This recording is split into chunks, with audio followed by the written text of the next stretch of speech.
Bien.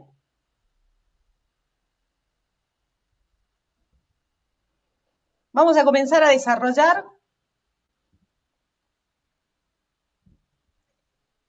nuestro tema del día de hoy, que es el tema 1 del programa de la materia.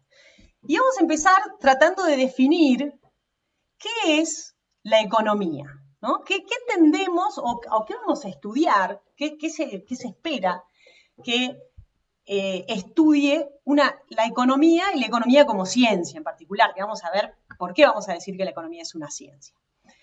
Muy bien, la economía, o el término economía, en realidad, no es un término demasiado actual. Si ustedes, podemos remontarnos al siglo IV, incluso antes de Cristo, en nuestros filósofos griegos, como Aristóteles, que de ahí deviene este nombre o esta palabra economía como la conjunción de dos voces en el griego, que son la voz oiko, que significa el patrimonio, y el nomos, que es administrar. Entonces, es cómo hacíamos o cómo se hacía en ese momento o qué relevancia tenía la administración de los bienes dentro de una casa o la unidad más pequeña de subsistencia, porque en ese momento no teníamos un gran desarrollo de las ciudades ni de ningunos centros o polos productivos, ¿está bien?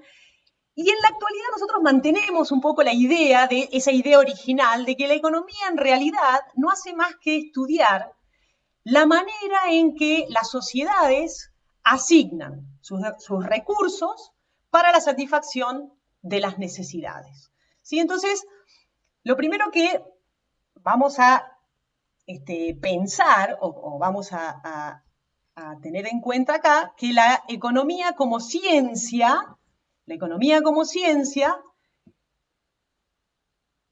estudia la manera en que las sociedades resuelven, cómo van a asignar los recursos escasos para la producción de bienes y de servicios que les permitan satisfacer sus necesidades.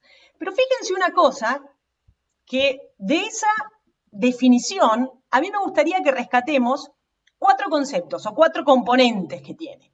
Por un lado, estamos hablando que existen recursos, ¿sí? Existen recursos o factores que las sociedades administran, ¿para qué?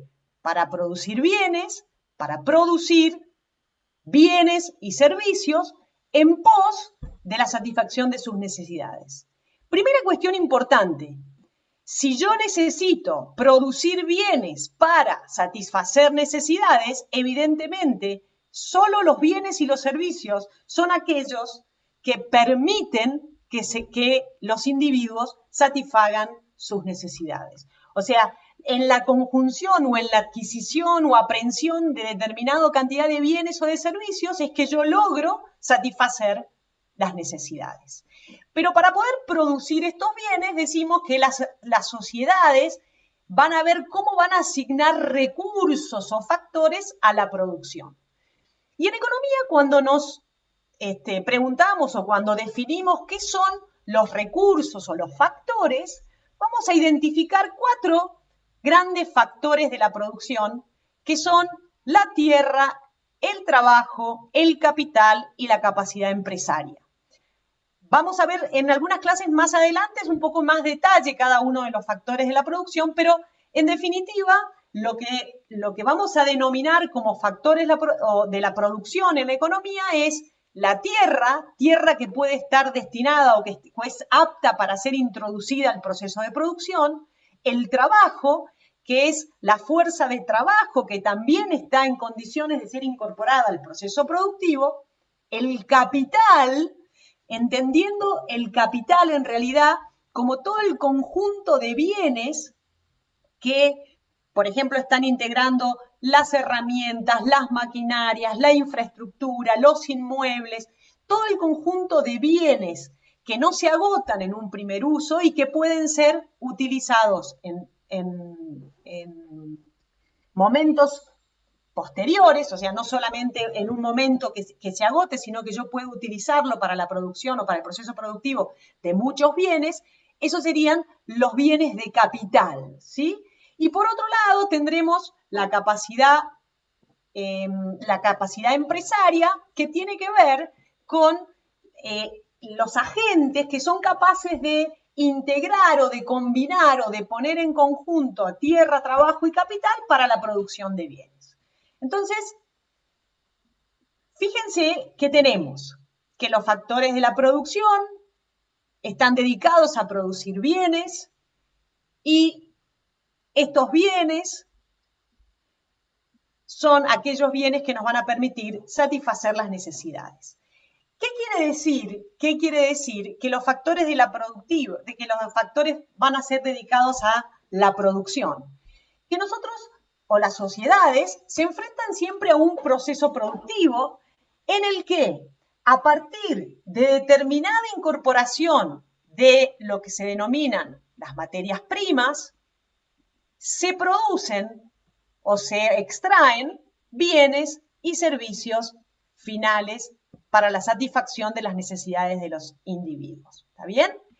¿Y quiénes son en este proceso productivo los que son capaces de transformar materias primas en bienes finales? Son los factores de la producción. Y esos factores de la producción son los que hemos denominado recién tierra, trabajo y capital. O sea, y capacidad empresaria, ¿sí? Estos factores de la producción son los que participando en el proceso productivo logran transformar materias primas en bienes y servicios finales. Sin embargo, vamos a poder, o nosotros vamos a darnos cuenta que los bienes y servicios finales y los factores de la producción no son infinitos.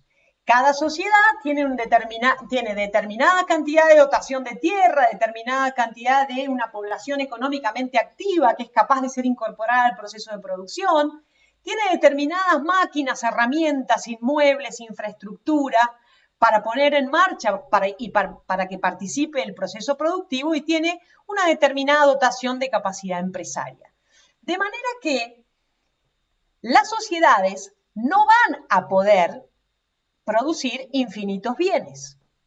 Sin embargo, cuando los individuos o cuando empezamos o tratamos de comparar la relación que existe entre las necesidades de los individuos y la cantidad de bienes y servicios que son posibles de generar para poder satisfacer las necesidades antes mencionadas, vemos que surge lo que se denomina una escasez relativa, ¿sí?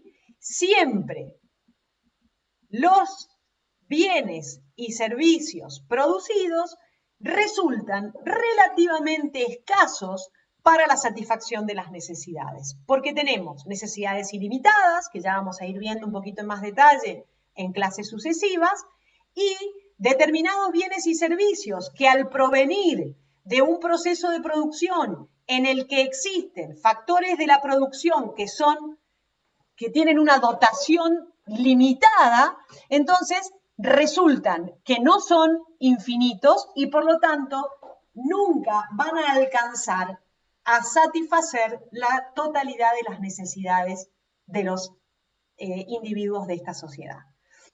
De manera tal que muchas veces nosotros vamos a encontrar que se dice que la economía es la economía o el principal problema de la economía. Ya vamos a entrar un poquito más, algunos más avanzada la clase, vamos a hablar un poco de cuáles son los problemas de la economía, pero muchos dicen, bueno, en realidad si yo tuviese que resumir la economía, es el principal problema que trata de resolver es la escasez relativa. ¿Qué sería el problema de la escasez relativa? ¿Cómo hace una sociedad para tratar de producir bienes y servicios con una dotación de factores que siempre es limitada, que le permita alcanzar o satisfacer las necesidades de sus individuos, que son siempre ilimitadas y en muchos casos necesidades recurrentes? ¿Sí? Muy bien.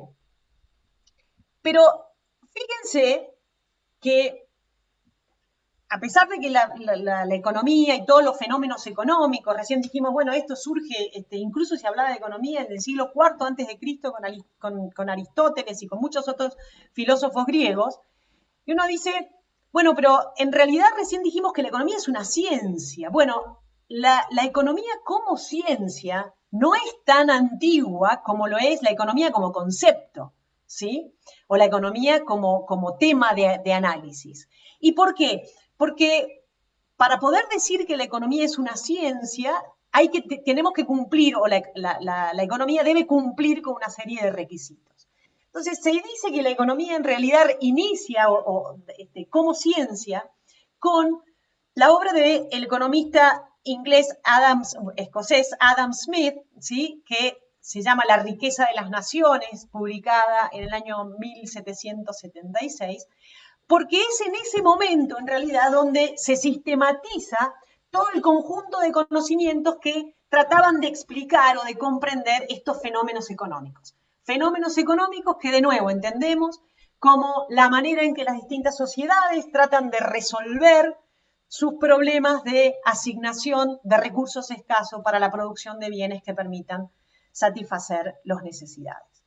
Entonces, la economía decimos que reúne las características que la permiten calificar como una ciencia. ¿Y por qué? Primero, porque posee un objeto de estudio que le es propio, ¿sí?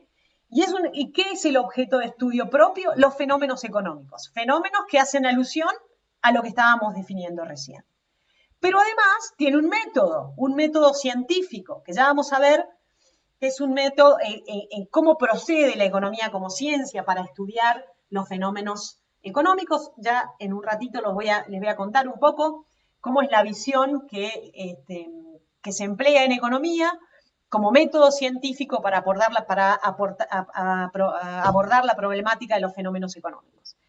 Y además, como ciencia que genera un conjunto de teorías, ¿sí? Que lo que hacen es tratar de explicar y eventualmente predecir fenómenos económicos que podrían ocurrir en el futuro.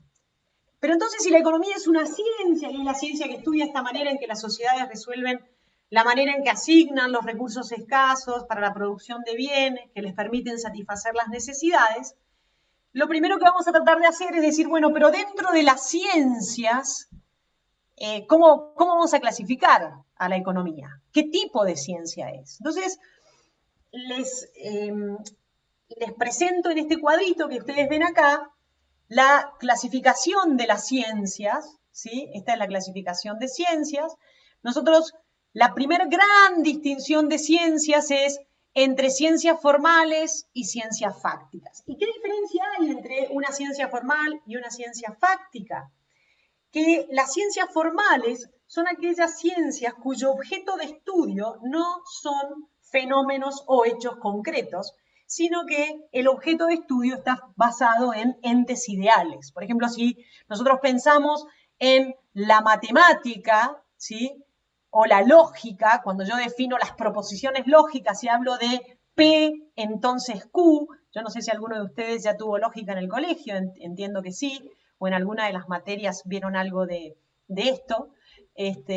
Las proposiciones lógicas, el objeto de estudio de la lógica es las proposiciones, que son entidades abstractas, que están denominadas como P. Esto es la proposición P, o la matemática, cuando decimos, bueno, vamos a trabajar con números, y el número 1. ¿Y qué es el 1?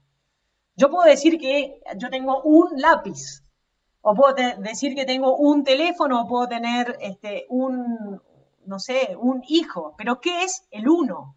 El 1 como entidad es un objeto, es un ente ideal, ¿sí? Entonces, ese tipo de ciencias cuyo objeto de estudio no refiere a hechos concretos que pertenecen a la realidad, son las ciencias formales.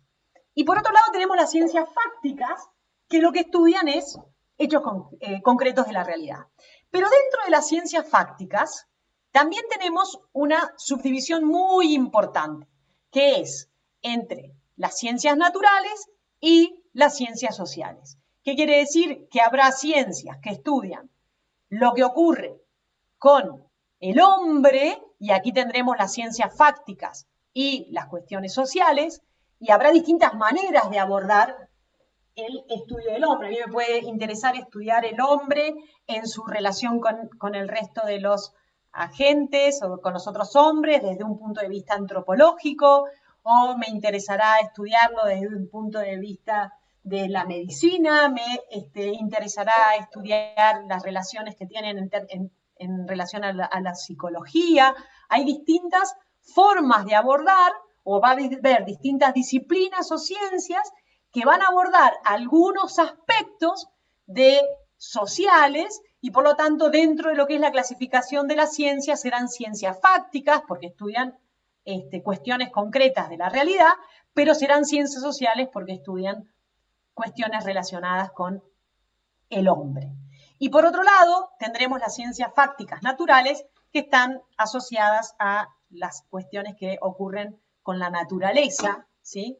Fenómenos naturales, que pueden ser físicos, que pueden ser químicos, ¿sí? Pero fenómenos geográficos, pero que tienen que ver más que con lo que ocurre con cuestiones específicas del hombre, con cuestiones que ocurren con la naturaleza en términos generales. Por lo tanto, fíjense que si yo les digo, bueno, ¿cómo vamos a clasificar la economía dentro de las ciencias? Lo primero que tenemos que decir es que en esta primer gran división de ciencias entre formales y fácticas, la economía es una ciencia fáctica, pero además de dentro de las ciencias fácticas estudia o sería asociada a una ciencia social. Entonces, la economía es una ciencia fáctica y social que estudia la manera en que las sociedades resuelven cómo asignar los recursos que son escasos para la producción de bienes y servicios que permitan a los individuos o a los distintos miembros de la sociedad satisfacer sus necesidades. ¿Y cómo procede la ciencia? ¿Sí? Y a mí me gusta siempre hacer mención de cuál es la postura vigente hoy en términos filosóficos y en términos de epistemología, que es cómo se comprende el conocimiento científico. Y vamos cuando estudiamos esto, siempre estamos haciendo referencia a la visión popperiana de ciencia, ¿sí? Popperiana porque refiere a la concepción filosófica de Popper de cómo es que se procede en la ciencia, ¿sí? Entonces, nosotros vamos a comprender en esto de tratar de entender cómo es el método científico que sigue la economía. La economía comienza con problemas, ¿sí? Y fíjense que no quiere decir que comienza con la mera observación o con la lectura de algún filósofo o economista, sino que empieza con problemas. ¿Y por qué distingo problemas de observación? Porque la economía, supongamos que tengo mucha gente que está debajo de una determinada línea de pobreza, mucha gente que no come o mucho desempleo. En tanto yo no lo considere un problema, yo lo puedo observar, pero si yo no lo incluyo o lo detecto o lo determino como problema a resolver, entonces no va a ser un indicio para que la ciencia comience a plantearse algo, ¿sí? Por eso decimos que no es la mera observación, no es la existencia de un hecho lo que da el puntapié a la ciencia o a la indagación científica, sino es la observación de un hecho que surge como problema, ¿sí? Entonces, ¿qué hace la ciencia? Se plantea un problema, advierte la existencia de un problema, y por lo tanto la economía lo que trata de hacer es desarrollar o desarrolla una hipótesis, una teoría que lo que tiene como objetivo principal es tratar de resolver problemas, ¿sí? Y estas hipótesis o estas conjeturas o teorías que se desarrollan, quiero que quede claro que si bien se mantienen durante determinado tiempo, ustedes van a escuchar hablar de las teorías de la ortodoxia económica, ¿sí? Como las teorías que son las teorías vigentes en la realidad actual. Pero estas teorías no es que se aceptan porque se consideren que son verdaderas, ¿sí? Porque en ciencia, básicamente no vamos a decir que vamos a poder probar la verdad de una teoría. ¿sí? No existen razones que a mí me permitan acreditar que una teoría es verdadera. ¿Está bien? Lo que sí puedo, o lo que voy a encontrar motivos, es que voy a poder aceptar una teoría en determinado momento porque es una teoría que, no sé, independientemente de que sea verdadera, es la que hoy mejor explica la problemática que estoy abordando. ¿Está bien? Entonces, yo no voy a decir que una teoría es buena o mala, sino que voy a decir que es la mejor de todas. ¿tá? Y acá yo les pongo, bueno, en realidad, si yo me corto un dedo, es mejor que cortarte un brazo, ¿está bien? Pero no quiere decir que sea bueno cortarse un dedo. Entonces, aceptar una teoría hoy no quiere decir que sea buena en sí misma, sino que es la teoría que mejor me permite explicar la problemática que estoy abordando. Y de eso se trata, de tratar de advertir problemas, construir teorías, teorías que me van a permitir, a pesar de que yo no tenga la certeza de que es una teoría verdadera, va a ser la mejor teoría que yo voy a tener para poder demostrar o para poder explicar los fenómenos que están sucediendo. ¿Está bien? Entonces, esta es la idea del proceso de la ciencia económica. Partimos de problemas, generamos teorías, y estas teorías lo que nos permiten es hacer aproximaciones para tratar de explicar qué es lo que ocurre o cómo se va a comportar o qué efectos pueden tener determinados fenómenos económicos. Y esta es la forma en que la economía como ciencia trata de explicar y comprender el problema económico. Entonces vamos a hacer una pequeña síntesis de lo que estuvimos viendo hasta recién. Tenemos un problema de escasez relativa que tiene que ver con los medios afines. ¿Qué quiere decir esto? Que yo tengo necesidades ilimitadas, este es el fin último, ¿sí? Yo quiero satisfacer estas necesidades, pero los medios de los que dispongo para poder satisfacer las necesidades son escasos en relación a estos fines, entonces hablamos de este problema de escasez relativa.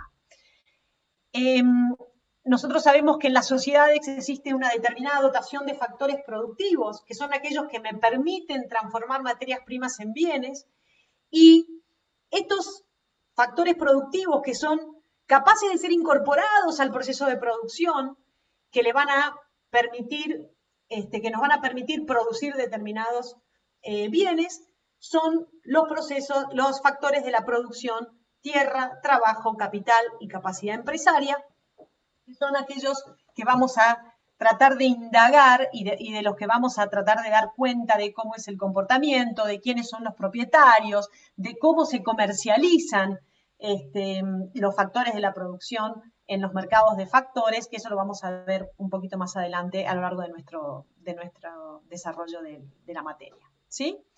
Entonces, los agentes toman decisiones en torno siempre a la mejor alternativa de uso de sus recursos disponibles.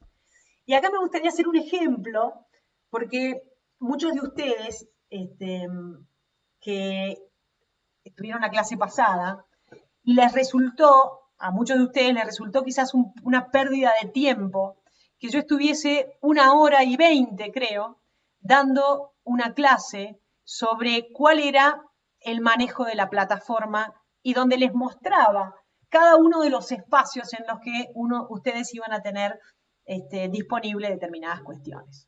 ¿Cuál era mi fin último? El fin último mío era que ustedes comprendan y puedan acercarse al manejo de la plataforma y al uso de todos los recursos disponibles de una manera exitosa. ¿Está bien? Entonces, ¿qué hice yo? Yo asigné 1 hora y 20 de mi tiempo para alcanzar este fin. Entonces yo tenía dos opciones, ¿está bien? Yo podría decir, bueno, yo tenía dos opciones. Vamos acá. Vamos aquí. ¿Sí? Vamos acá. Y yo digo, bueno, yo tenía una opción A, un primer escenario. El escenario 1. Yo podía dedicar 1 hora. ¿Saben? ¿Esto qué es? Esto es un tiempo, es mi recurso escaso. Y el escenario 1 era que esa hora yo lo que trataba de hacer es alcanzar como fin que ustedes alcancen la comprensión de la dinámica de trabajo que íbamos a tener. ¿Está bien? Ese era mi escenario 1.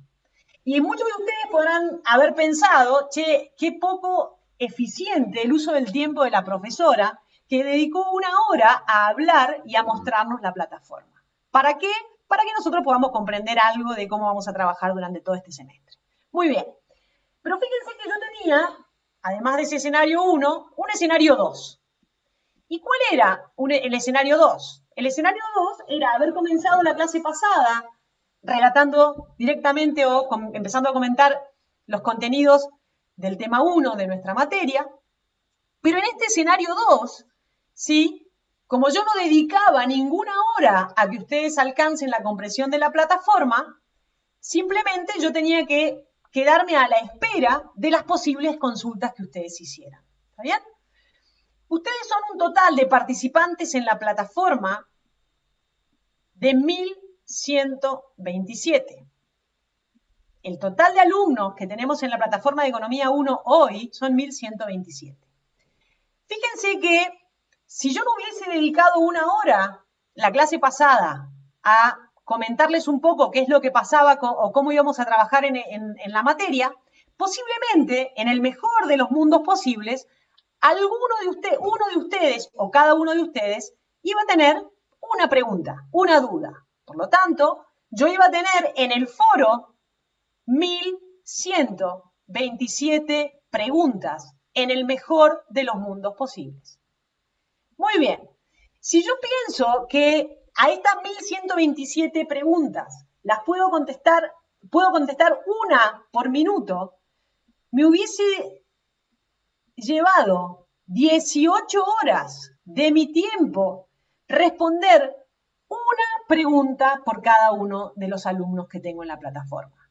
Fíjense que en términos del uso del tiempo como recurso escaso para alcanzar un determinado fin, esta opción, escenario 1, que yo tomé como curso de acción, fue mucho más eficiente desde el punto de vista económico que haber tomado un curso de acción como podría haber sido el escenario 2, donde en la cantidad de tiempo que yo para alcanzar el mismo fin hubiese tenido que emplear hubiesen sido 18 horas de trabajo o de dedicación, ¿sí?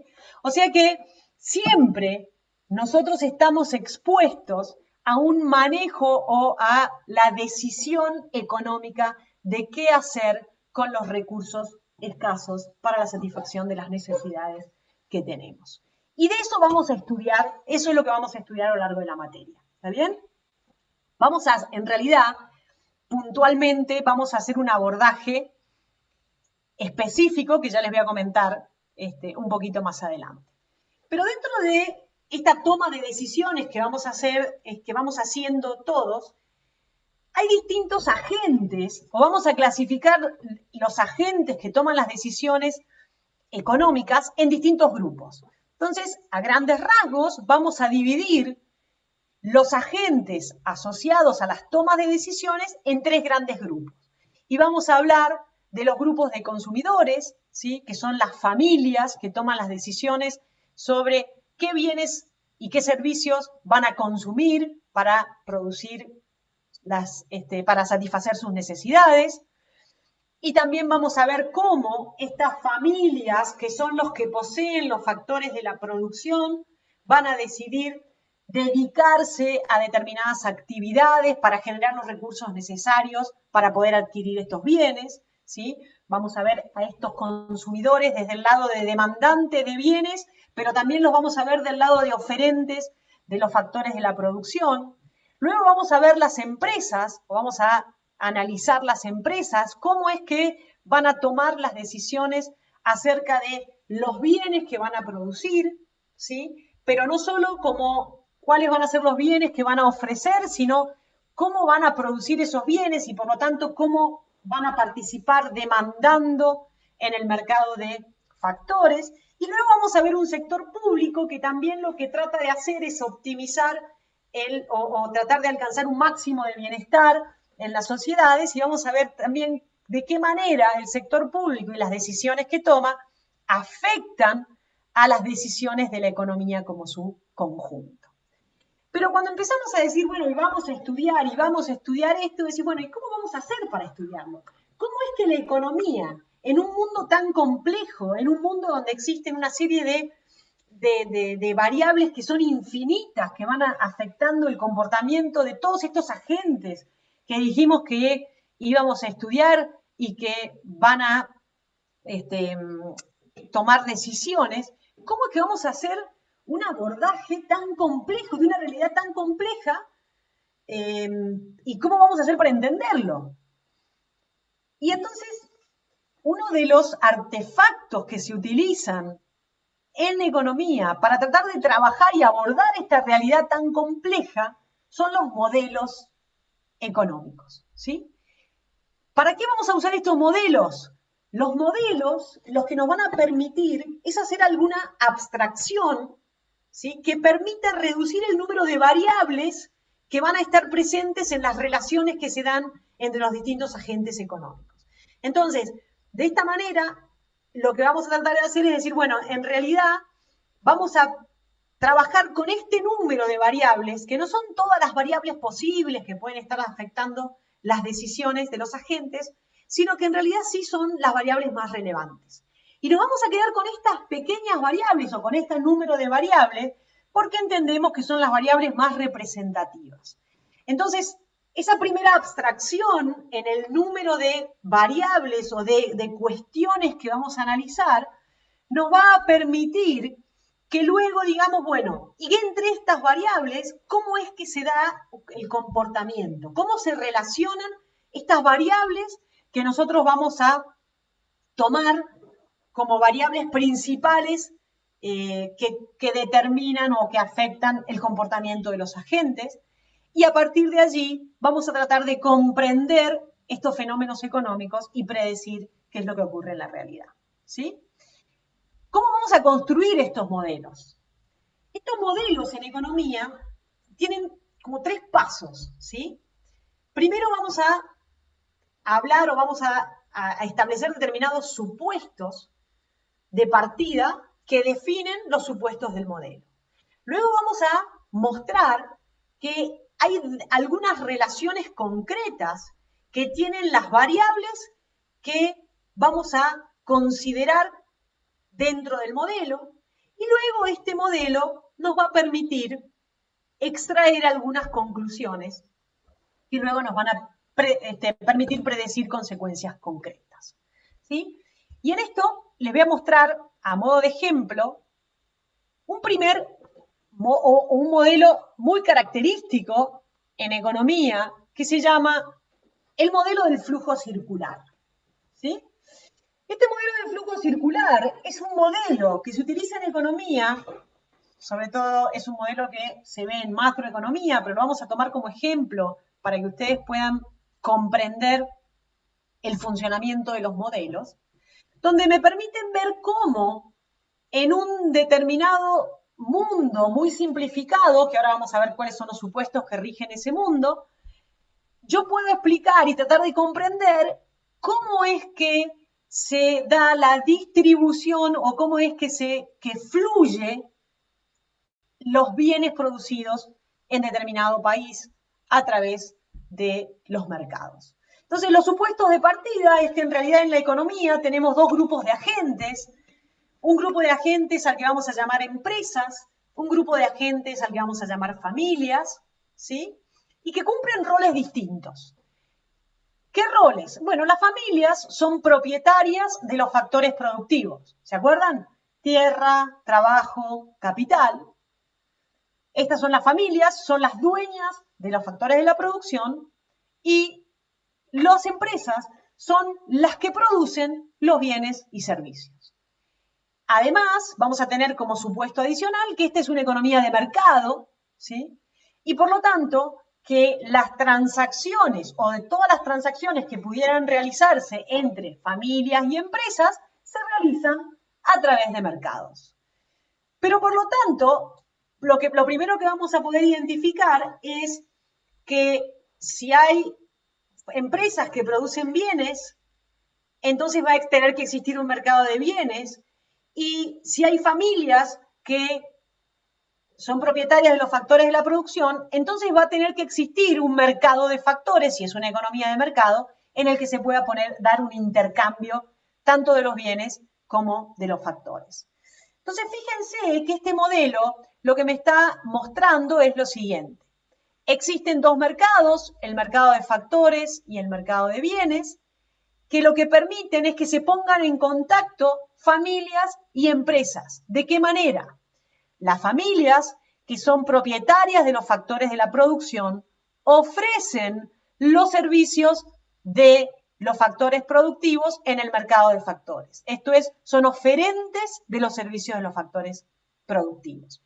¿Y por qué las empresas podrían interesarles ser demandantes de los servicios de los factores de la producción? Porque como vimos hace un ratito, para poder producir bienes que yo como empresa voy a vender en el mercado de bienes, debo generar un proceso de producción en el que participaban, a ver si recuerdan, los factores productivos. Por lo tanto, como empresa, yo necesito contratar factores de la producción que son los que me van a permitir transformar las materias primas en bienes y servicios finales que voy a poder ofrecer en el mercado de bienes. Por lo tanto, las empresas son demandantes de factores, las familias son oferentes de factores.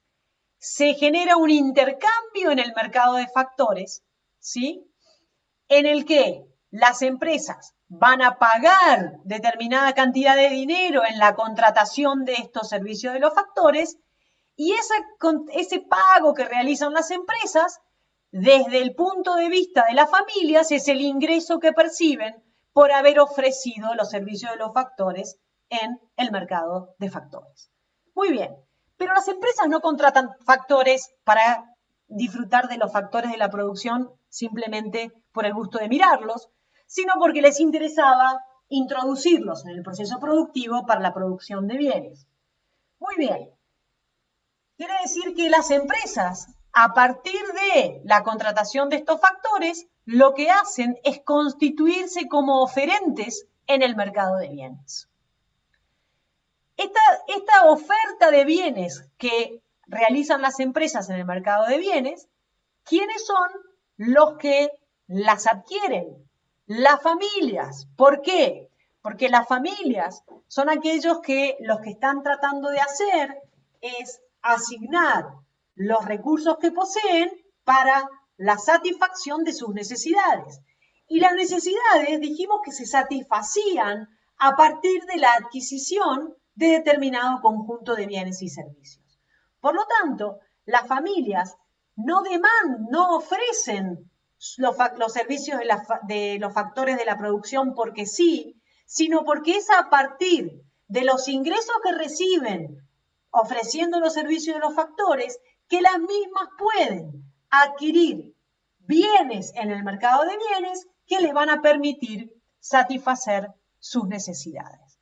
Por lo tanto, el argumento del modelo, o sea, esto de cuáles son las relaciones que establecemos que se dan entre las variables que hemos definido a partir de los supuestos del modelo, son que las familias ofrecen los servicios de los factores a las empresas, pero que además demandan bienes en el mercado de bienes, y que las empresas demandan servicios de los factores de la producción para producir bienes que ofrecerán luego en el mercado de bienes. Pero estos supuestos y este argumento del modelo, fíjense que ¿qué nos permite predecir? ¿O a qué conclusión general nos permite llegar? Si nosotros prestamos atención, vamos a poder advertir que el pago que realizan las empresas para contratar los factores de la producción a través del mercado de factores, lo que entra de dinero en este mercado es exactamente equivalente a lo que reciben las familias por haber ofrecido los servicios de los factores en el mercado de factores. ¿Está bien? O sea que este pago realizado por las empresas es equivalente al ingreso recibido. Muy bien, pero este ingreso recibido, lo único que pueden hacer las familias con ese ingreso en este modelo sencillo es comprar bienes. Por lo tanto, fíjense que el ingreso recibido por los factores de la producción, por las familias, es equivalente al gasto que realizan las familias en el mercado de bienes. Pero el gasto que realizan las familias en el mercado de bienes es exactamente equivalente a lo que producen o a lo que reciben las empresas por haber generado el monto de bienes y servicios que pusieron a disposición en el mercado de bienes. Por lo tanto, fíjense que lo que se produce en la economía, que es este producto generado por las empresas, es exactamente igual al gasto y es exactamente igual al ingreso. Esta es la conclusión a la que nos permite llegar nuestro modelo a partir de determinados supuestos, a partir de determinadas relaciones que constituyen el argumento del modelo y nos permite entonces concluir o arribar a estas cuestiones. Muy bien, este es el modelo del flujo circular. Ahora, no es la única manera de construir un modelo. En economía, no siempre los modelos se construyen siguiendo un diagrama sencillo, como puede ser aquí el modelo del flujo circular, que dijimos, bueno, empresas, familias, un mercado de bienes y un mercado de factores, sino que en realidad las técnicas que utilizan los modelos para poder explicarse o para poder sustanciar lo que dice una teoría que está detrás, son distintas, de distinta índole. Entonces, vamos a tener técnicas teóricas como la que vimos recién, a partir del uso de palabras y de un pequeño diagrama, pero también vamos a utilizar y vamos a ver que hay muchos modelos en economía que utilizan las matemáticas. Y por eso vamos a tener presente que la herramienta, la matemática como herramienta de soporte en la economía es muy importante. Pero acá, y quiero hacer un especial énfasis en esto, la economía es una ciencia social y la matemática como en sí es una ciencia formal, porque dijimos que trabajaba con entes ideales. Entonces, que la economía utilice la matemática en sus modelos como soporte para poder explicar los comportamientos de determinados fenómenos económicos, no transforma la economía en una ciencia formal. Entonces, esta es una confusión que muchas veces se lleva a cabo y entonces dicen, no, en realidad la economía es una ciencia exacta. ¿Cómo una ciencia exacta? No es una ciencia exacta la economía, no es una ciencia formal, es una ciencia social. ¿Está bien? Entonces, ¿por qué utiliza la matemática? ¿Por qué vemos tanta matemática? Porque la matemática es una de las técnicas que se emplean en la modelización de las teorías económicas, pero no porque la economía en sí pueda comprenderse como una ciencia formal o una ciencia exacta. ¿Está bien? Entonces, vamos a tener distintas técnicas, técnicas teóricas, técnicas matemáticas y técnicas gráficas. En el caso de las matemáticas, vamos a también tener presente una distinción importante entre lo que vamos a denominar variables y lo que vamos a determinar como constante dentro de los modelos matemáticos, o vamos a tener presente también diferencias que tienen que ver con si la variable es una variable endógena dentro de un modelo o si es una variable exógena, o si la variable es una variable flujo o es una variable stock, ¿sí? En particular, todas estas cuestiones que refieren al análisis matemático o a la matemática como una técnica que se emplea dentro de los modelos en economía, los voy a volver a retomar a todos estos conceptos cuando entremos en el análisis puntual de cada uno de los modelos. ¿Por qué?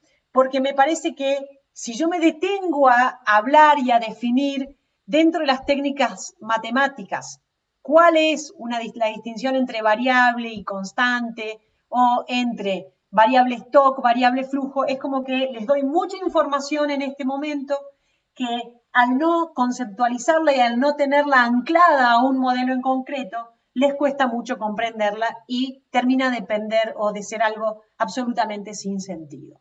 ¿Está bien?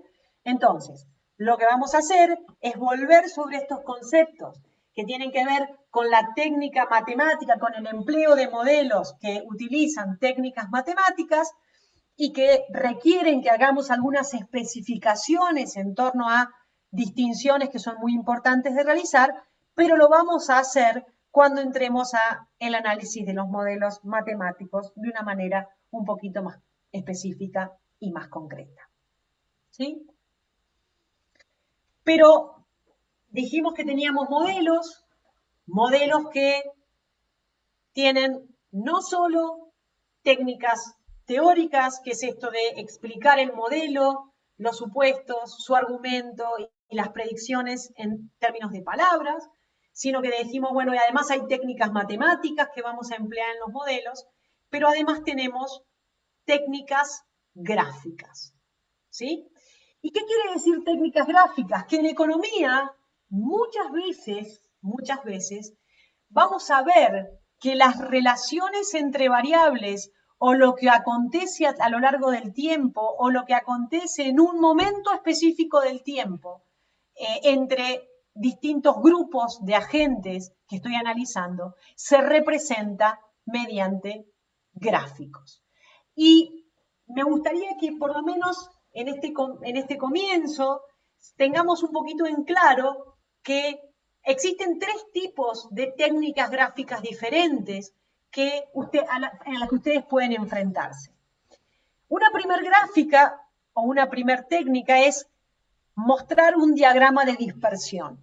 Un diagrama de dispersión refiere al comportamiento de dos variables, ¿sí?, diferentes. Entonces acá vamos a tener, por ejemplo, la variable y acá tenemos la variable x. Y entonces vamos a ver cómo se va comportando la variable y en relación al comportamiento que va teniendo la variable x. Y este diagrama de dispersión lo que nos estaría mostrando es que cuando la variable x asume este valor que tengo aquí, el valor correspondiente que está asociado a la variable y sería un valor intermedio entre 2 y 3, que cuando la variable x se modifica y asume otro valor, también cambia el valor que asume la variable y por lo tanto me muestra cómo es la relación de ocurrencia entre los valores que va tomando la variable x y los valores que va tomando la variable y. ¿Sí? Fíjense que la relación entre las variables pueden ser distintas. Puede ser que a medida que aumente el valor de la variable x, vaya aumentando el valor de la variable y, pero puede ocurrir que el valor de la variable y vaya disminuyendo cuando la variable x aumenta y por lo tanto el gráfico o el diagrama de dispersión nos daría o nos mostraría otro tipo de relación y no una relación como en este caso, que es una relación directa entre las variables, ¿sí? ¿Por qué decimos que es una relación directa? Porque a medida que se mueve en un sentido creciente la variable x, la variable y también se mueve en un sentido creciente, o sea que la dirección de cambio de la variable x coincide con la dirección de cambio de la variable y por lo tanto la relación entre ambas variables es directa, ¿sí? Podría ser inversa, podría no tener relación, eso lo van a ver seguramente en las clases de práctica, ¿sí? Las distintas alternativas de un diagrama de dispersión. Pero lo que tendríamos que tener presente o tener claro al menos es que este diagrama de dispersión lo que nos muestra es la relación que se da entre dos variables diferentes, ¿sí? ¿En qué consisten las series de tiempo? Que son otra de las técnicas gráficas que se utilizan dentro de los modelos en economía. Las series de tiempo lo que nos muestra es el comportamiento de una variable a lo largo del tiempo. Por ejemplo, acá tenemos que esta línea verde son las ventas que tiene, por ejemplo, la empresa X. Entonces, la variable sería ventas de la empresa X y lo que analizo en una serie de tiempo es el comportamiento de, en este caso, la variable ventas en cada uno de los momentos del tiempo, ¿sí? Con esta línea verde oscura, lo que estoy mirando es el comportamiento de la variable venta de la empresa X entre o a lo largo del año 2015, 2016, 2017 y 2018. Lo que puedo ver es que las ventas de esa empresa fueron cayendo entre el 2015 y el 2016 y luego fueron recuperándose a una tasa un poquito más, menos pronunciada entre el 2016 y los años subsiguientes, ¿sí?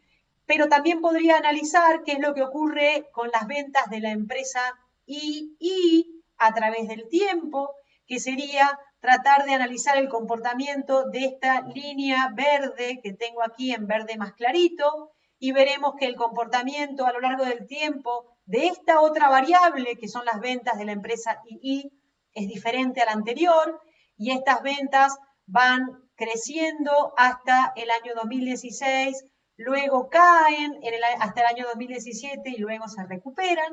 Pero en última instancia, lo que estoy tratando de analizar, o lo que veo que esta técnica gráfica me permite, es comprender la evolución de una variable a través del tiempo. Y otra de las técnicas gráficas que se suelen utilizar en economía son los que se denominan series de corte transversal. ¿Y en qué consiste una serie de corte transversal?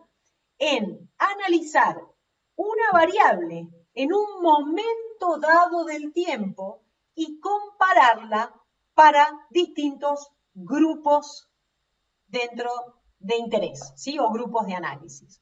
Por ejemplo, si nosotros acá analizamos la variable, sería la variable tasa de desempleo en un momento específico del tiempo, que sería para el año 2019, y lo comparo para distintos grupos que están relacionados o de grupos de interés. Entonces decimos, bueno, en realidad la tasa de desempleo para Alemania en el año 2019 no alcanzó el 5%, mientras que la tasa de desempleo para Argentina para el año 2019 fue una tasa que estuvo cercana al 20%, mientras que la sueca estuvo en prácticamente un 3% y la española rondó el 10%.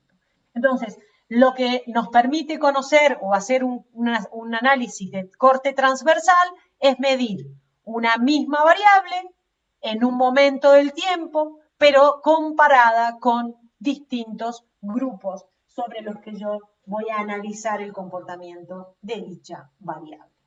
¿Sí? Muy bien. Sobre el uso de modelos en economía, porque vamos a utilizar muchos modelos, hay dos visiones filosóficas bastante contrapuestas que me gustaría que las comentemos y que las tengamos presente, porque hay dos maneras de entender un modelo y de ver o de atribuirle seriedad o importancia. Desde una perspectiva filosófica miliana, que esto es referido a John Stuart Mill, ¿sí? También nuestro filósofo que trabajó mucho en el área de economía, lo mismo que luego Friedman, que también es un filósofo, pero que también estudió economía, economista y filósofo. Entonces hay dos maneras de comprender estos modelos de los que yo les estuve hablando, para decir si un modelo es bueno o un modelo es malo, o sea, cuál es la utilidad que tienen los modelos en economía. Y para la concepción de John Stuart Mill, y es la concepción que tienen muchos que miran los modelos, es decir, bueno, en realidad un modelo es bueno cuando es capaz de representarme de una manera exacta la realidad concreta, ¿sí? Entonces, si yo soy capaz de que ese modelo represente con los supuestos de comportamiento una manera exacta de lo que yo veo que ocurre en la realidad, entonces ese modelo es un modelo satisfactorio para ser empleado. Sin embargo, hay otra mirada u otra alternativa de comprender el uso de los modelos y que es la que propone Milton Friedman. ¿Y qué dice Milton Friedman? ¿Viste? Milton Friedman dice, no, en realidad no importa si un modelo es muy realista o no con los supuestos, o si efectivamente los supuestos que yo pongo para comprender o para describir el comportamiento de los agentes dentro del modelo es o refleja lo que verdaderamente hacen los agentes en la realidad. No interesa eso. Lo que en realidad es válido o lo que va a darle utilidad a un modelo en economía es si ese modelo ciertamente sirve o es útil para predecir lo que efectivamente va a ocurrir en la economía, dados los supuestos que se utilizan. ¿Y por qué les hago esta aclaración? Porque a medida que vayamos avanzando en el estudio de la microeconomía, que ahora voy a contarles un poquito de lo que se trata, vamos a utilizar muchos modelos. En particular, vamos a utilizar, por ejemplo, dentro de lo que es la teoría del consumidor, vamos a utilizar la teoría de la utilidad. Y vamos a hacer una serie de supuestos de comportamiento, como que el consumidor maximiza la utilidad y entonces lo que trata de hacer es, a partir de la asignación de un determinado nivel de satisfacción a las canastas de bienes que consume, va a poder establecer cuál es el orden de prioridades que le da a un determinado canasta de consumo y a otro. Y ustedes van a ver que en el desarrollo de esos modelos van a empezar a plantearse y decir, bueno, en realidad yo no hago esto cuando consumo. ¿Qué modelo tan malo puede ser este que lo que me está diciendo es que el consumidor asigna un determinado rango de utilidad a las cosas que consume? Yo no hago nada de eso, pueden pensar ustedes. Una teoría que supone que el consumidor mira y compara la utilidad derivada del consumo de un celular o de un lápiz y que las compara y que las cuantifica, me parece que es un modelo absurdo para explicar lo que pasa en la economía. Pero si, ¿qué visión estoy aplicando ahí? Una visión miliana. Estoy juzgando al modelo por la validez que tienen los supuestos que realiza. Pero si ese mismo modelo es capaz de predecirme el comportamiento del individuo a la hora de elegir y de lo que va a ocurrir con la cantidad que demanda de los bienes un individuo cuando sube el precio, entonces lo que yo estoy buscando, lo que yo estoy viendo es que la validez del modelo no está interesante, no es tan, o no la voy a juzgar por cuán cercano sea los supuestos que realiza, sino por cuánto me permite comprender ex post el comportamiento de los agentes. Entonces, cuando veamos modelos, vamos a tratar de mirar o vamos a tener en mente esta propuesta de Friedman de los modelos. O sea, no juzguemos los modelos que utilizamos en economía por la realidad de sus supuestos, sino que juzguemos los modelos en virtud de lo que son capaces de predecir a la hora de ir a la realidad y ver el comportamiento concreto de los agentes. ¿Sí? Muy bien. Vamos a ver si a estas alturas hay alguna duda respecto de lo que estuvimos viendo. ¿Sí? Díganme ustedes si quieren plantear alguna alguna cuestión. Díganme si tienen alguna consulta y quieren hacer alguna consulta, simplemente la manifiestan por el chat.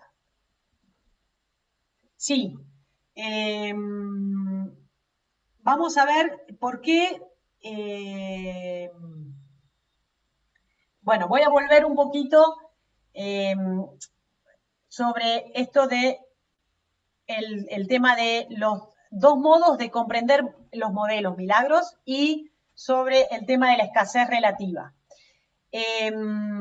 Lo que me interesa que vean en esto es, ¿por qué decimos que es un problema de escasez relativa? De nuevo, porque no tiene que ver con que haya muchos o pocos factores de producción en términos absolutos. Si ustedes comparan, por ejemplo, la población económicamente activa que hay en China y la población económicamente activa que hay en un país como Liechtenstein, que es un país muy, muy pequeño, van a decir, bueno, en realidad no hay escasez de mano de obra en China. Pero cuando yo miro si hay escasez o no de mano de obra o de cualquier factor de la producción en determinado país, no estoy mirando si hay muchos o pocos en términos de cuestiones absolutas. En China, a pesar de que pueda haber muchos trabajadores o que la población económicamente activa sea enorme, siempre va a haber un problema de escasez relativa. ¿Por qué? Porque si las necesidades que tienen los agentes o los consumidores, los participantes de esa economía, son necesidades ilimitadas, porque vamos a ver ahora que las necesidades de todos nosotros en relación a los agentes, a los factores, son ilimitadas. Entonces, independientemente de que haya muchos factores en la producción, siempre la cantidad de bienes que es factible producir dentro de un país es relativamente escaso en relación a las cosas que se desearían hacer. Y váyanse ustedes a la casa de ustedes, ¿sí? Imagínense que ustedes tienen determinados medios que una vez que pusieron sus padres, ofrecieron los servicios de su factor productivo, pensemos trabajo, en el mercado de factores, reciben un ingreso y ese ingreso son los medios que ustedes disponen para acceder a los distintos bienes que le permiten satisfacer sus necesidades. Les hago una pregunta. ¿Ustedes podrían comprar absolutamente todos los bienes que quisieran para satisfacer sus necesidades? No, ¿sí? No, porque la relación necesidades, cantidad de medios disponibles para satisfacerlas, siempre es una relación en la que la cantidad de necesidades siempre es superior en términos relativos a la cantidad de medios de que yo dispongo. Entonces, por eso decimos que el problema es un problema de escasez relativa, ¿sí? Vamos con otra pregunta en el chat. Las clases quedan grabadas. Bueno, no sé qué otras preguntas hicieron. Me habían preguntado, esto de las formas de comprender los modelos. Dijimos, si nosotros podemos comprender, hay distintas visiones sobre, en realidad, dónde radica la validez de un modelo, ¿sí? Y hay algunos que comprenden que la validez de un modelo está en que sus supuestos sean supuestos realistas. Y que cuando los supuestos no son realistas, entonces los modelos que se utilizan para definir o para describir esa realidad no sirven demasiado. Entonces la economía en realidad recibe muchas críticas por esto, porque uno de los supuestos fundamentales de la economía es que los agentes son agentes racionales. ¿Y qué quiere decir que son agentes racionales? Que lo que tratan de hacer es alcanzar un uso óptimo de sus recursos. Y el uso óptimo radica en tratar de alcanzar con el mínimo empleo de fuerza los fines que yo estoy teniendo. ¿Está bien? Entonces, si ustedes van y le preguntan a la tía, si esa tía lo que trata de hacer es un análisis de costo-beneficio al momento de determinar cada una de las decisiones que toma a la hora de comprar bienes, ustedes dicen, la tía no hace nada de lo que me está diciendo que hace en la economía, que comparan el beneficio asociado a la utilidad derivada del consumo de un bien con el costo para ver si le conviene y si el curso de acción es el más satisfactorio posible, para ver si la tía es racional. No, esto de que la tía, este supuesto de racionalidad es un delirio de los economistas. ¿Cómo estoy juzgando al modelo? Lo que estoy haciendo es juzgando al modelo que se utiliza en economía a partir de si los supuestos empleados dentro del modelo son reales y se verifican en la realidad. Esa sería una alternativa para juzgar el modelo. Y yo podría decir, no, en realidad este modelo no refleja lo que pasa en la realidad, no sirve.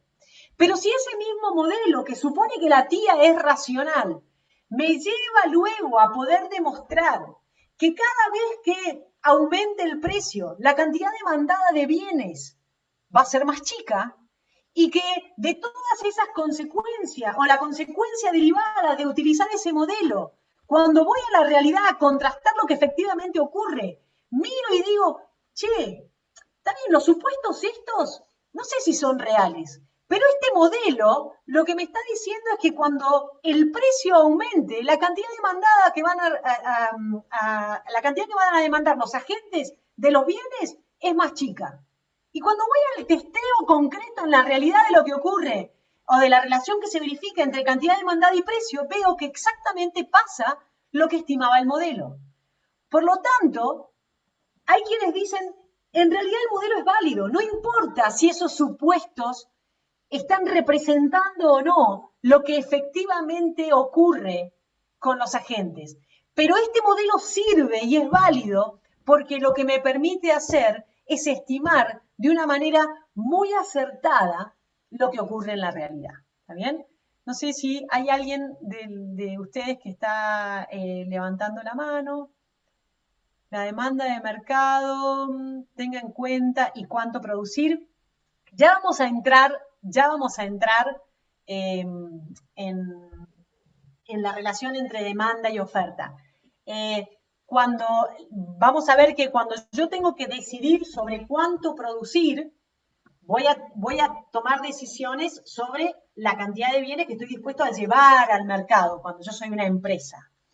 Lo que pasa es que cuando mis decisiones de cuánto voy a llevar al mercado van a estar regidas por una serie de cuestiones que tienen que ver con el lado de la oferta, pero vamos a tener presente luego que lo que efectivamente se termine transando en el mercado, transando de transacción, ¿sí? Lo que efectivamente se verifique como intercambio de mercado, va a ser una conjunción entre oferta y demanda. Entonces, reconocer el comportamiento de la demanda es clave para no embarcarme, ¿sí?, en cuestiones de inversiones del lado de la oferta o en cuestiones de ampliaciones de planta, cuando yo puedo estimar que la demanda a la que me estoy enfrentando es una demanda que se está achicando, por ejemplo, ¿sí?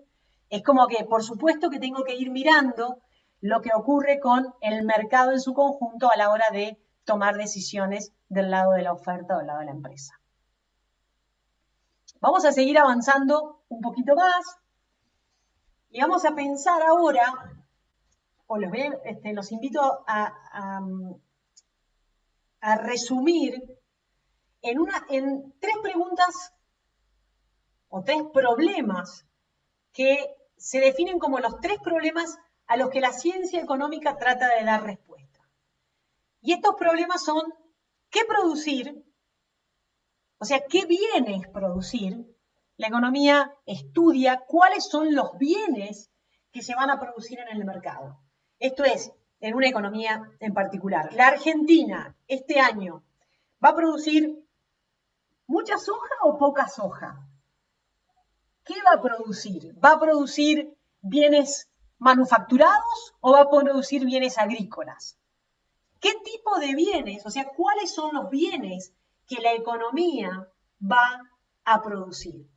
Pero no solo eso, sino que la economía lo que trata de la ciencia económica lo que trata de comprender y lo que trata de dar respuesta es, bueno, ¿y cómo van a ser producidos esos bienes que van a ser producidos por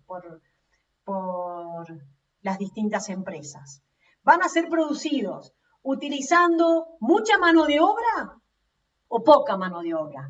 ¿Vamos a tener fábricas que sean capital intensivas o mano de obra intensivas?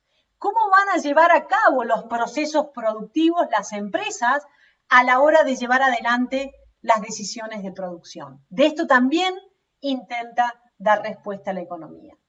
Y por último, otro de los grandes problemas de la economía es decir, bueno, ¿y para quién se produce? ¿Quiénes van a ser los que están en condiciones de comprar o de adquirir los bienes que esta economía produce?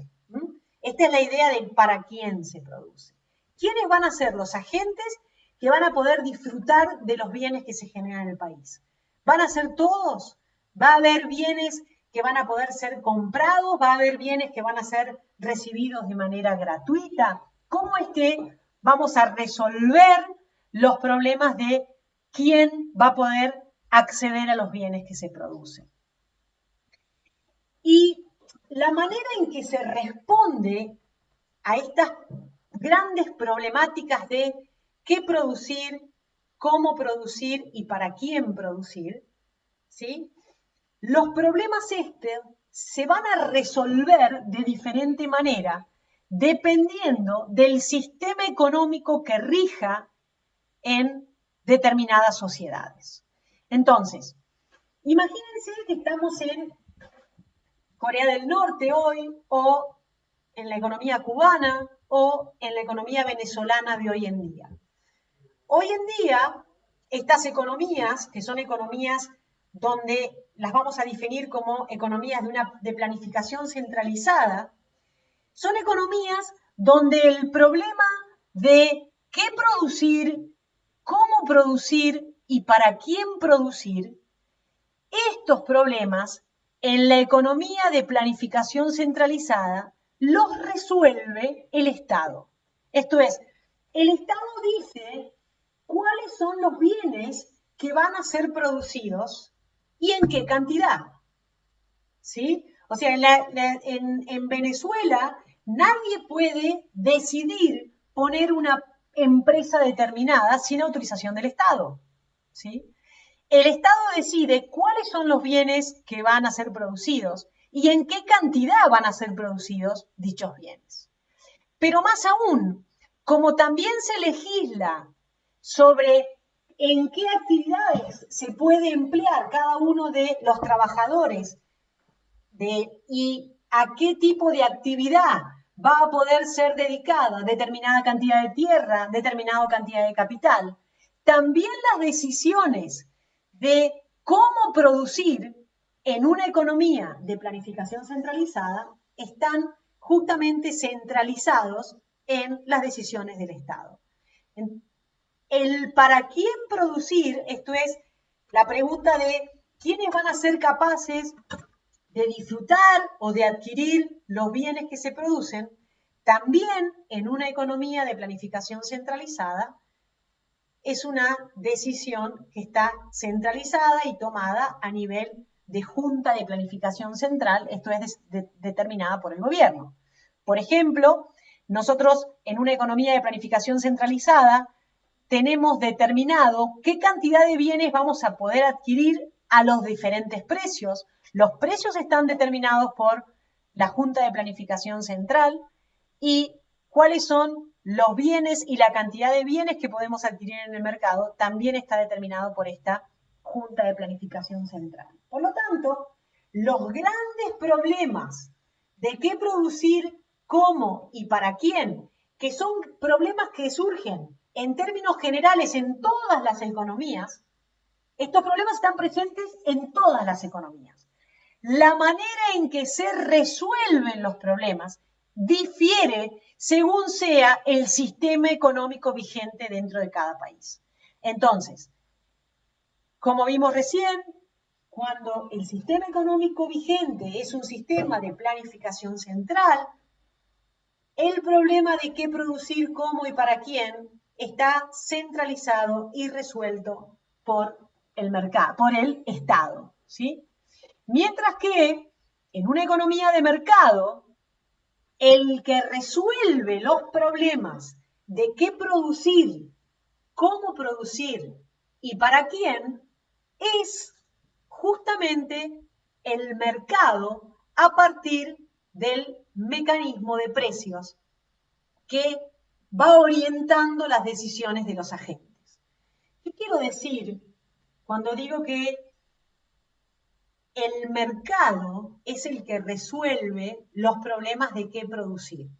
No es que hay un señor que se llama mercado que dice, che, este país, yo soy el mercado, en este país lo que vamos a producir es soja, lo que vamos a producir son televisores, lo que vamos a producir son autopistas, lo que vamos a producir son calzado. ¿Sí? No es que hay un señor mercado que hace eso. Cuando nos referimos a que el mercado es el que resuelve, lo que queremos decir es que en la economía del mercado, al participar agentes vendiendo, demandando y comprando, se establecen precios de los bienes que orientan las decisiones de producción. Por ejemplo, yo soy una empresa que dice, che, estoy viendo qué producir, y entonces miro el mercado, y el mercado a través del mecanismo de precios me dice qué es lo que me conviene hoy producir. Y digo, bueno, ¿cuánto está la soja hoy? ¿Cuánto está el maíz hoy? ¿Cuánto está el precio de los televisores? ¿Cuánto es conveniente hoy en Salta abrir o no un local de comida, de venta de comidas rápidas? ¿Y qué mido para tomar mis decisiones de qué producir? Los precios. ¿Y dónde se reflejan los precios? En los mercados. Entonces, por eso digo que el mercado es el que me dice qué producir. Porque el mercado, a través de los precios, es el que va orientando, ¿sí? A través de esta información de precios, orienta a los agentes a la hora de decidir qué producir. Y cuando digo, ¿y cómo es que el mercado dice cómo producir? Claro, porque el mercado me dice si es barato o caro comprar una máquina o contratar un trabajador. El mercado es el que me dice si cuando yo pongo una planta me conviene terciarizar la parte de distribución o ¿por qué? Porque puedo contratar una empresa o lo que puedo hacer es contratar una persona que trabaje y contratar mano de obra. ¿Está bien? Entonces el mercado es el que me va indicando cómo es que me conviene poner en marcha el proceso productivo. ¿A través de qué? A través del mecanismo de precios. Los precios en una economía de mercado son los que orientan las decisiones de los agentes. Y la última pregunta, que uno diría, bueno, pero ¿cómo puede ser que para quién producir? ¿Cómo el mercado dice para quién producir? Claro, porque los precios, el mecanismo de precios, es el que deja adentro o afuera al demandante. Cuando yo quiero ir a comprar un celular y el celular sale 50.000 pesos y me deja afuera porque no tengo capacidad para comprarlo, es el mercado el que me está diciendo quién puede adquirir ese bien. Y lo puede adquirir alguien que tenga un poder adquisitivo más alto que el mío porque yo no lo pude comprar. Y cuando yo veo que determinados bienes son más accesibles, entonces el para quién se hace para una mayor cantidad de gente. ¿Sí? ¿Y de qué se trata la economía mixta? Bueno, la economía mixta es una economía donde estos problemas no los resuelve ni el Estado de manera completa, ni el mercado de manera completa. Es decir, hay una participación, y por eso lo de mixta, la economía mixta, los sistemas de economía mixta, como puede ser el sistema económico argentino, como puede ser el sistema económico en Brasil, como puede ser en Uruguay, como puede ser en Chile, en España, en Alemania, en Estados Unidos, hay un juego mixto en el que no solo participa el mercado a la hora de guiar a los agentes al qué, cómo y para quién producir, sino también hay una participación del Estado, en el sentido de que el Estado, a partir de la intervención en los mercados, con el cobro de impuestos, con el otorgamiento de subsidios, con la provisión de determinados tipos de bienes, con la redistribución de la riqueza, participa en este de qué producir, cómo y para quién producir, junto con los mercados. ¿Sí? Entonces, de nuevo, los tres grandes problemas de la economía existen siempre y en todos los sistemas de mercado. Lo que distingue a los sistemas económicos, a los sistemas económicos, quise decir hace un ratito, lo que distingue a los sistemas no es que tengan o no estos problemas. Los problemas están en todos. Es cómo es que se da solución a estos problemas según esté en una economía de mercado, en una economía de planificación centralizada o en una economía mixta. ¿Sí? Pero la economía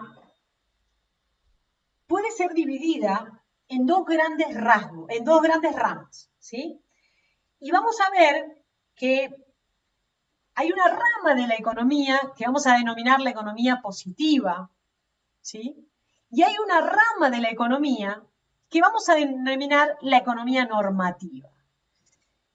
¿Y qué entendemos o a qué me refiero cuando les hablo de la economía positiva? La economía positiva estudia lo que efectivamente es, lo que pasa en términos de fenómenos económicos en la realidad concreta, o lo que pasó, o lo que puede hacer, analizando los fenómenos económicos de manera objetiva. ¿Qué quiere decir de una manera objetiva?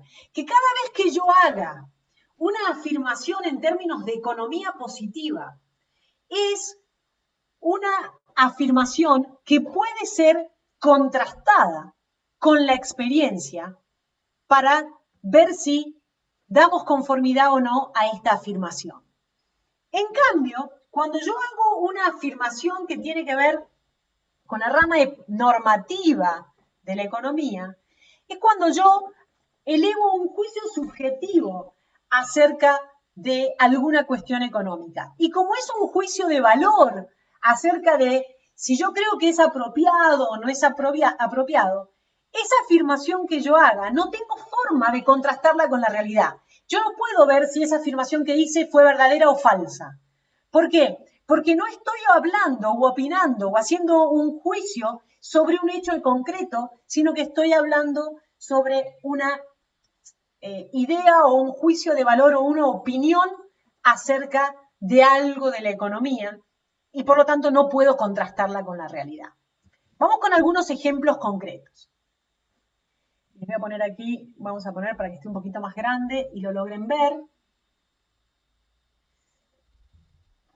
Si ustedes entran por internet a Infobae, la noticia del día martes, tenían los siguientes titulares y los invito a que tratemos de ir analizando cuáles de estas afirmaciones podrían corresponderse con el área de la economía positiva y cuáles de estas afirmaciones se corresponden en realidad con el área de la economía normativa.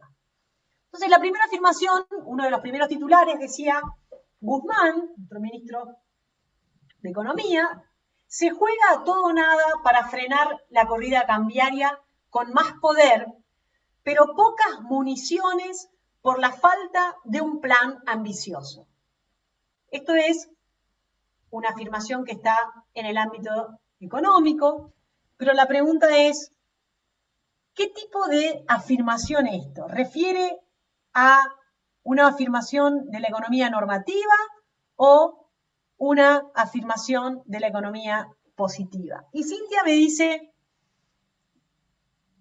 ¿qué es? A ver, Cintia. Franco me dice, es positiva. Positiva, me dice Ayelén. Positiva, me dice. Positiva. A ver, vamos de nuevo. Si esta afirmación es una afirmación positiva, yo debería poder contrastar si las municiones que tiene Guzmán son pocas y si el plan de Guzmán es ambicioso. ¿Hay alguna forma de contrastar que un plan sea ambicioso o no ambicioso? ¿Hay alguna forma concreta, objetiva, de establecer si un plan es ambicioso o no es ambicioso? ¿Qué sería un plan ambicioso? ¿Ustedes creen que podemos de manera objetiva determinar si el plan de Guzmán es ambicioso o no? ¿Si las municiones fueron muchas o pocas? ¿Hay alguna forma objetiva de definir eso? No, no tenemos forma de decir si es ambicioso o no. Depende, es absolutamente subjetivo determinar si Guzmán, si el plan de Guzmán es ambicioso o no. Para alguien puede ser ambicioso porque entiende por ambicioso que pretende llegar a largo plazo. Para alguien no fue ambicioso porque entiende o tiene otro concepto de ambicioso. Pero yo no puedo ir a la realidad concreta y decir, bueno, lo ambicioso es esto y la cantidad de municiones para hacer muchas son estas.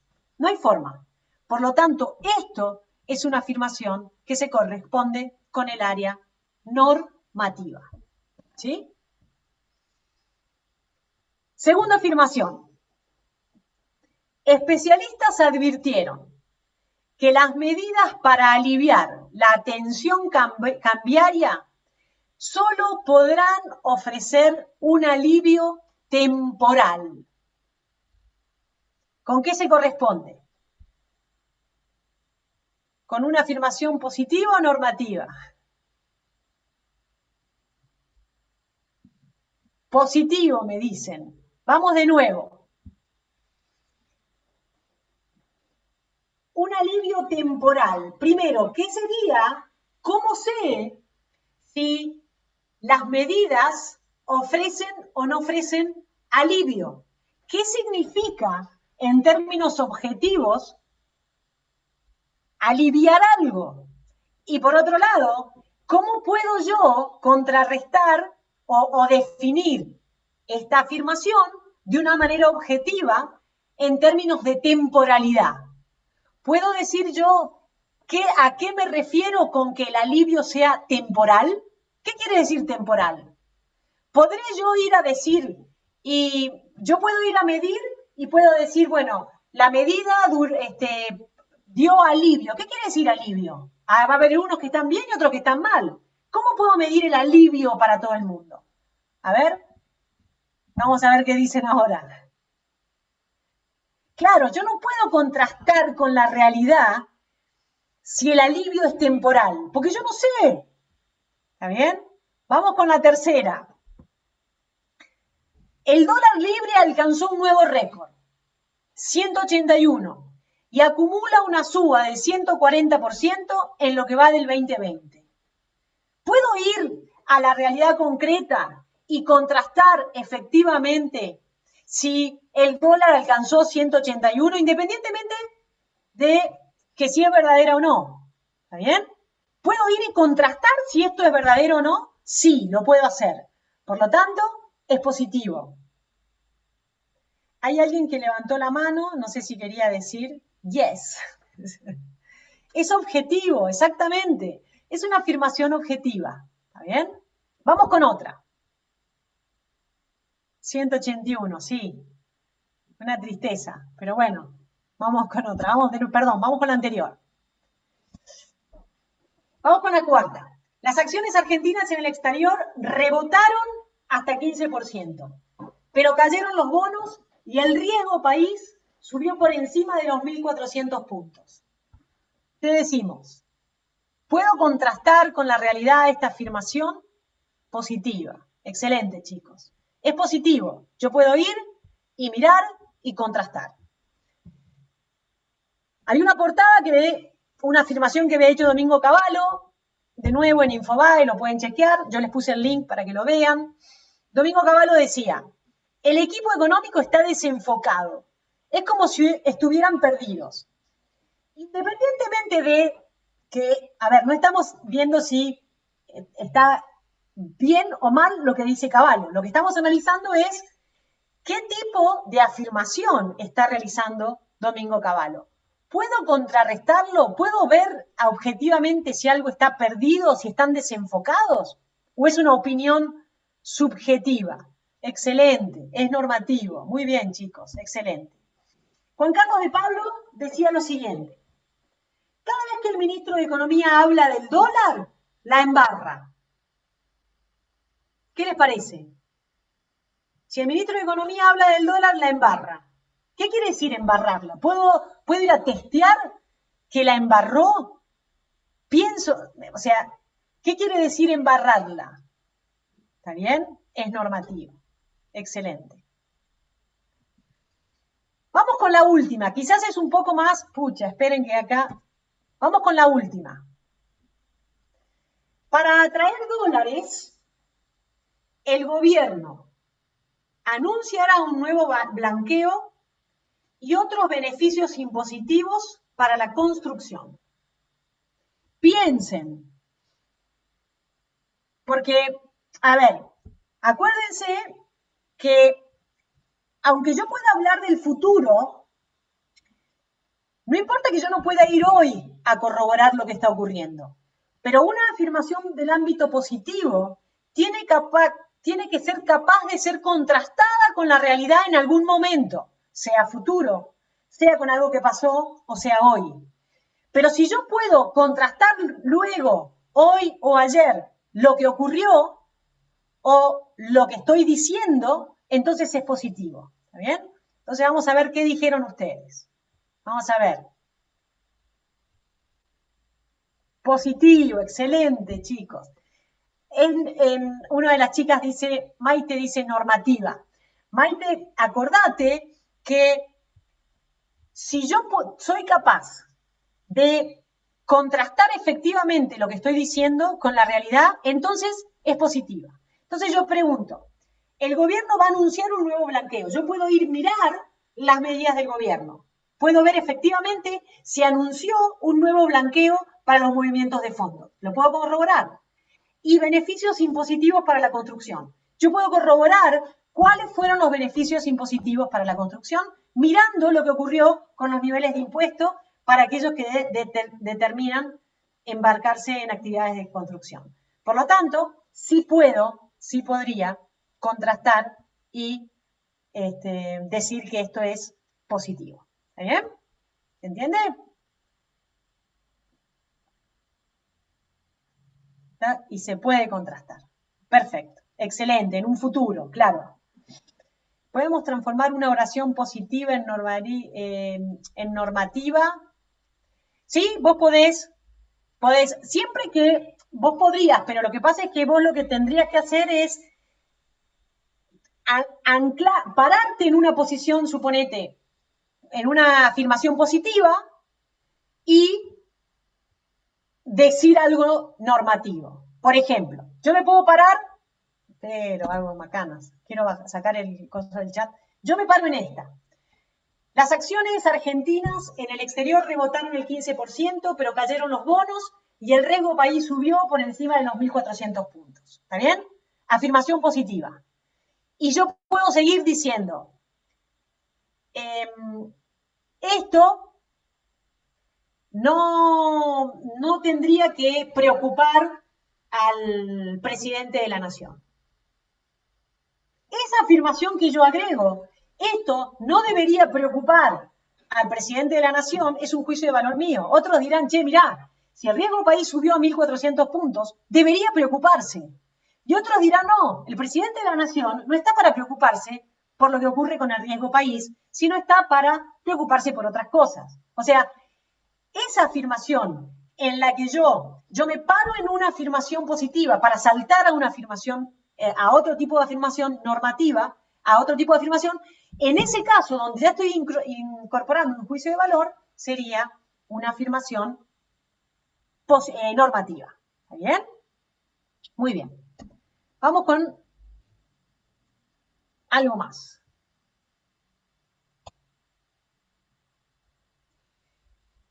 Pero así como hemos sido capaces de diferenciar entre la economía positiva y la economía normativa, también en economía se suele hacer una distinción muy importante entre lo que es un análisis microeconómico y lo que es un análisis macroeconómico.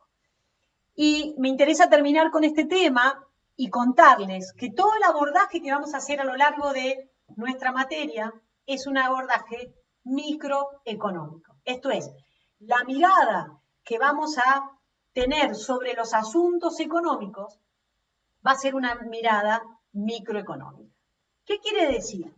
No es que la microeconomía y la macroeconomía estudian cosas que no son asimilables. Ambas estudian fenómenos económicos. ¿Y qué caracteriza un fenómeno económico? La manera en que los agentes toman decisiones acerca de cómo asignar los recursos a la producción de bienes para satisfacer sus necesidades, que son ilimitadas. Ambas áreas temáticas se ocupan de lo mismo. Pero, ¿cuál es la distinción? Que el foco de análisis de la microeconomía está puesto en la toma de decisiones de los agentes económicos a nivel individual. Entonces, ¿qué nos va a interesar? ¿Cómo es que las familias toman sus decisiones de consumo? Entonces vamos a estudiar la demanda y vamos a estudiar cómo se comporta un consumidor y cómo se comporta un mercado en particular. Y además vamos a analizar cómo toman las decisiones las empresas como agentes individuales que producen. Y entonces el foco no va a estar puesto en el nivel agregado de producción. ¿Cuánto se produjo en el país durante todo este periodo de tiempo? No. Lo que nos va a interesar es cómo es que cada uno de los agentes individuales de la economía toma las decisiones de producción. Por supuesto que lo que hacen los agentes individuales, o valga la redundancia, a nivel micro, termina generando una respuesta agregada que se mira a nivel macro. ¿Por qué? Porque la macroeconomía lo que estudia es, realiza una mirada de la macroeconomía, o de la economía, perdón, a nivel global, a nivel conjunto, a nivel agregado. Entonces, para eso mira algunas variables que justamente reflejan este comportamiento agregado de los agentes. Y, por ejemplo, ¿qué miran? Bueno, miran cuánto se produjo a nivel país. ¿Y esto cómo está dado? ¿O por qué está dado? Por el Producto Bruto Interno de un país. ¿Y qué más estudia la macro?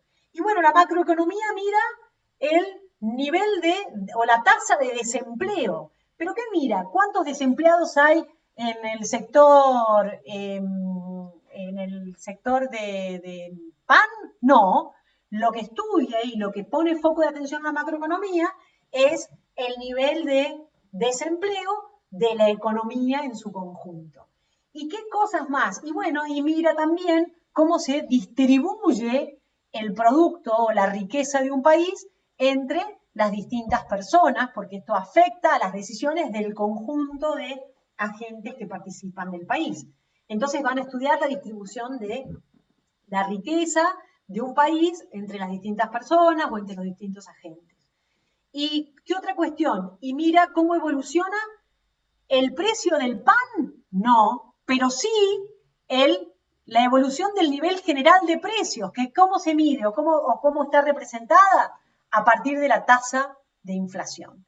Entonces, por último, les invito a que me digan ustedes de esto que tenemos aquí, de estas, quería ver un poquito cómo estábamos en tiempo, de esto que tenemos aquí, ¿cuáles de estas afirmaciones se corresponden con las cuestiones que tienen que ver con algo que repercute a nivel agregado y que por lo tanto es una cuestión macroeconómica, o cuáles pueden tener que ver más con mercados específicos, ¿sí? Y que por lo tanto tienen que ver más con la microeconomía. Entonces, vamos con la primera. Estas cuestiones no les he dado todos los aspectos de la macroeconomía ni todos los aspectos de la microeconomía, pero me gustaría que juguemos un poco con la intuición de ustedes. Sin liquidez en las reservas netas del Banco Central, el mercado pone la lupa en los encajes. Los encajes son las reservas obligatorias que tienen que mantener los bancos en el Banco Central, ¿no? Esto lo vamos a ver en Economía 2, que es una materia que no es de microeconomía puntualmente. Entonces me gustaría que me digan, muy bien, excelente, chicos. Esto es una temática que tiene que ver con la macroeconomía. ¿Por qué con la macroeconomía? Porque el nivel de reservas del Banco Central afecta la posibilidad de política monetaria de un país, ¿sí? Quizás no son cuestiones que se las expliqué en detalle, pero intuitivamente esto tiene que ver con la macroeconomía. El próximo jueves se hablen los vuelos regulares. ¿Cuál es el primer destino confirmado? Aerolíneas dio a conocer su cronograma para el regreso con 6 destinos de cabotaje distintos en el primer día. ¿Qué les parece? ¿A qué tiene que ver? A lo que pasa con nivel, muy bien, excelente, chicos. Tiene que ver con lo que pasa con el sector transporte aéreo de pasajeros. Está bien que esto afecta a nivel país, pero lo que estamos viendo es lo que acontece con una empresa puntual, que es Aerolíneas Argentinas, en su cronograma de regreso luego de la pandemia a los vuelos regulares. Muy bien. Vamos con otra más, la tercera. Danone, la dueña de la Serenísima y Villavicencio, puso en revisión sus negocios en la Argentina. ¿Está? ¿Qué les parece, Gabriela? Ahí vi que levantás la mano. Muy bien, excelente, chicos. Se van. Micro. Fue sin querer, bueno, perfecto. Microeconomía, perfecto. Bien, chicos, excelente. Vamos con otro.